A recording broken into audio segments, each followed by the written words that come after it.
সুপ্রিয় দর্শক আসসালামু আলাইকুম, কেমন আছেন আপনারা? নিশ্চয়ই ভালো আছেন। আজকের ভিডিওতে আপনাদের সবাইকে স্বাগত জানাচ্ছি।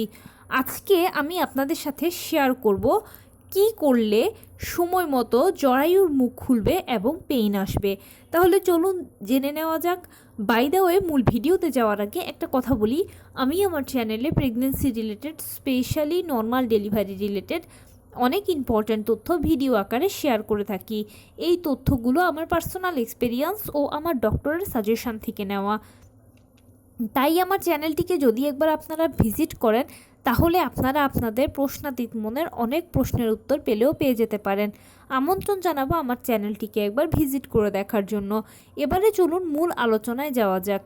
আমি শুরুতেই বলেছি আজকে আলোচনা করব, ম্যাক্সিমাম টাইম আপনারা অনেকেই আমাকে একটা প্রশ্ন করেন যে আপু, কি করলে সময় মতো জরায়ুর মুখ খুলবে, দ্রুত পেইন আসবে, ডেলিভারি হবে?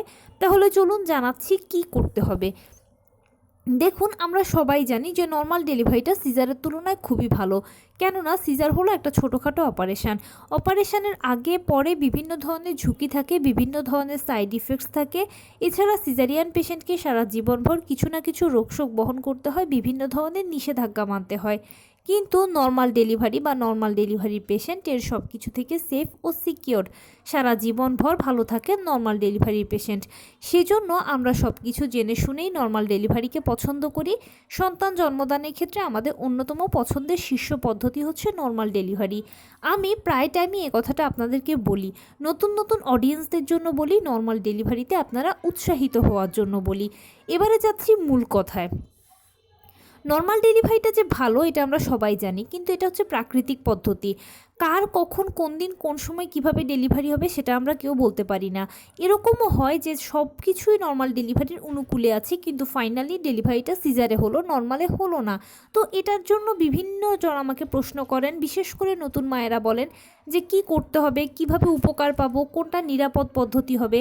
সবচেয়ে ভালো ও নিরাপদ পদ্ধতি জরায়ুর মুখ খোলা ও সময় মতো পেইন আসার জন্য হলো নিয়মিত হাঁটাচলা করা। আপনি গর্ভাবস্থা যে ট্রাইমেস্টারে এখন থাকেন না কেন, নিজের জন্য আপনি একটা রুটিন সেট করুন। আপনার রুটিনটা এরকম হবে, সকালবেলা ঘুম থেকে উঠে 30 মিনিট হাঁটাচলা করবেন, কিছুক্ষণ বাটারফ্লাই স্টাইলে বসে থাকবেন। আবার দুপুরবেলা খাবারের পরে কিছুক্ষণ হাঁটাচলা করবেন, এরপরে কিছুক্ষণ বাটারফ্লাই স্টাইলে বসে থাকবেন। রাতের বেলা খাবারের পরে 30 মিনিট হাঁটাচলা করবেন, কিছুক্ষণ বাটারফ্লাই স্টাইলে বসে থাকবেন। লোকোমেটটা নিয়মিত ব্যবহার করবেন।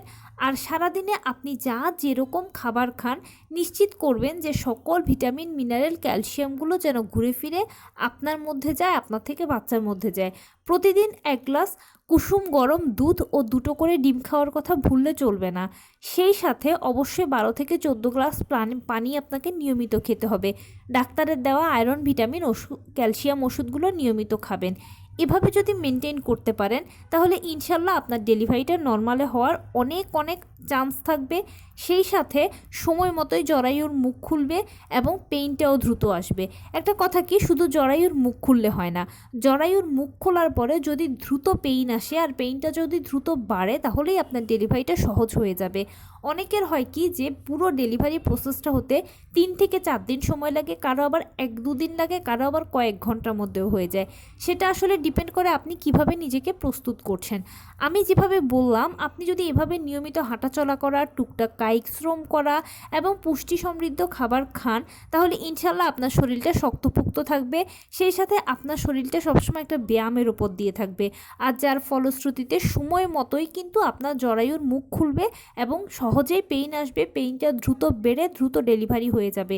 কারণ যেহেতু পদ্ধতিটা প্রাকৃতিক, আপনি প্রস্তুতিটাও প্রাকৃতিকভাবে নিয়েছেন, তাই অটোমেটিক প্রাকৃতিকভাবে এই জিনিসগুলো সহজে হয়ে যাবে। এটা খুব পরীক্ষিত ও নিরাপদ পদ্ধতি। এছাড়া আপনি আরও বিভিন্ন ধরনের পদ্ধতির কথা শুনে থাকবেন, অনেকে অনেক রকমই বলবে। দেখুন, কোনটা সেফ আপনার জন্য হবে, কোনটা বাচ্চার জন্য কি হবে, সেটা আপনাকে এক্ষেত্রে আইডেন্টিফাই করতে হবে।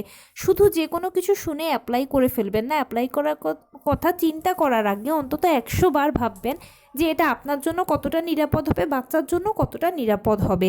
আর আমি যে পদ্ধতির কথা বললাম, এটা ইনশাল্লাহ আপনার জন্য ভালো হবে, বাচ্চার জন্য ভালো হবে। অনেক পেশেন্ট আছেন যাদের দেখা যায় যে ডেলিভারি প্রক্রিয়াটা দীর্ঘ হয়ে যায়, অনেক কষ্ট পান তারা।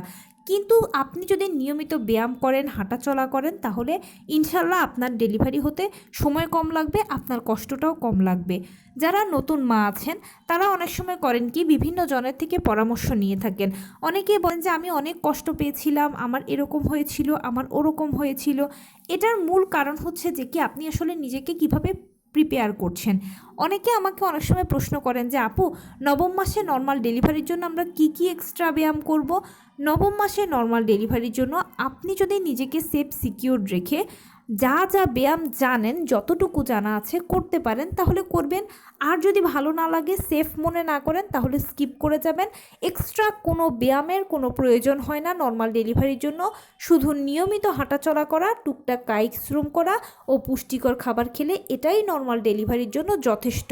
আমি আবারও বলছি, নর্মাল ডেলিভারি যেহেতু একটা প্রাকৃতিক পদ্ধতি, তাই প্রাকৃতিক এই প্রস্তুতিটাই আপনাকে সহায়তা করবে নর্মাল ডেলিভারি হতে, দ্রুততম সময়ের মধ্যে ডেলিভারি হতে, সহজেই জরায়ু মুখ খুলতে, দ্রুত পেইন আসতে এবং খুব সহজ একটা ডেলিভারি হয়ে যেতে কম কষ্টে। তো এই ছিল আজকের ভিডিও। কেমন লাগলো বলুন। যদি ভালো লেগে থাকে ও হেল্পফুল হয়ে থাকে তাহলে প্লিজ লাইক, কমেন্ট, শেয়ার করতে একদম ভুলবেন না। আর সেই সাথে আমার চ্যানেলটিকে সাবস্ক্রাইব করার বিনীত অনুরোধ রইল। পাশে থাকা বেল আইকনটি ক্লিক করে দেবেন যেন আমি ভিডিও আপলোড করার সাথে সাথে আপনারা নোটিফিকেশান পেয়ে যান। যদি কোনো প্রশ্ন থাকে কমেন্টসে জানাবেন, আমি রিপ্লাই দেব। প্লাস যদি কোনো পরামর্শ থাকে যে কোন বিষয়ের উপরে ভিডিও বানালে আপনারা উপকৃত হবেন, সেটাও জানাবেন। আমি আপনাদের পছন্দের সর্বোচ্চ প্রায়োরিটি দেব। ভালো থাকবেন, সুস্থ থাকবেন। আসসালামু আলাইকুম।